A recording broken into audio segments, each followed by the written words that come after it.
আচ্ছা হাবিবুর ভাই, যে বাদাম বিক্রি করে কি আসলে সংসার চলে? চলে খুব কম, মানে 400-500 টাকা। ফুলছড়ি উপজেলা প্রাঙ্গণে বাদাম বিক্রি করে সংসার চলে অসহায় হাবিবুরের পরিবার, যেখানে অনেক মানুষের চাহিদার শেষ নেই। বড় বড় অট্টালিকা, বিলাসবহুল বাড়িগাড়ি, তবুও অনেকে সুখী নয়। কিন্তু এসব দিক বিবেচনায় হাবিবুর যথেষ্ট সুখী। 3 ছেলে সহ 5 জন পরিবারের সদস্য নিয়ে সারাদিনে 5-10 টাকা করে বাদাম বিক্রি করে 300-400 টাকা যা আয় করে তা দিয়ে চলে তার দিন। তবে অল্প আয়েও মোটেও খুব একটা আক্ষেপ নেই হাবিবুরের। এলাকায় মোটামুটি সুখী মানুষ হিসাবেই বেশ পরিচিত তিনি। এ টাকা দিয়ে কি সংসার চলে? চলে অল্প, না চললে নয়, মানে নিজেকে সঙ্গে না যায়, মানে ঠান্ডা নয়, ওই রকম দিয়ে সহায় সম্বল বলতে মাত্র 2% জমি, আর ছোট্ট এক টুকরো এই জমিতেই ছাপড়া ঘরেই বসবাস বাদাম বিক্রেতা হাবিবুরের।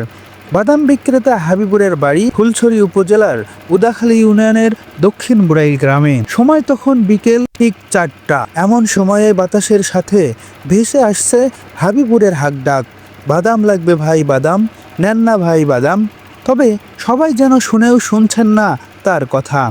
এভাবেই হাঁক ডাক দিয়েই দিন শেষ হয় হাবিবুরের। 1-2 কথায় হাবিবুর তার সংগ্রামী জীবনের গল্প বর্ণনা করে। হাবিবুর কিছুটা বুঝতে শেখার পর সংসারের দুঃখ লাঘব করার জন্য স্কুল ব্যাগ ছেড়ে হাতে তুলে নিয়েছে বাদামের গামলা।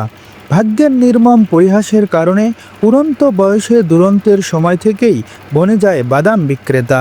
প্রতিদিন ভোরে 4-5 কেজি বাদাম বাড়ি থেকে ভেজে সকাল থেকে সন্ধ্যা পর্যন্ত বিক্রি করে। যা লাভ হয় তা দিয়ে অনেক সময় ভালো খাবার জোটে না। বেঁচে থাকার তাগিদে কোনো রকমে তরকারি আর চাল কিনে বাসায় ফিরতে হয়। ঝড় বৃষ্টির দিনে অনেক সময় বিক্রি হয় না বাদাম। নির্বাকভাবে চেয়ে থাকে 2-1 জন খরিদ্দারের দিকে। টানা 20 বছর ধরে বাদাম বিক্রির টাকায় সংসার চালাচ্ছেন হাবিবুর। কারো দয়া বা ভিক্ষা নিতে চান না, তাই এখনো কর্মচঞ্চল দিন কাটে তার।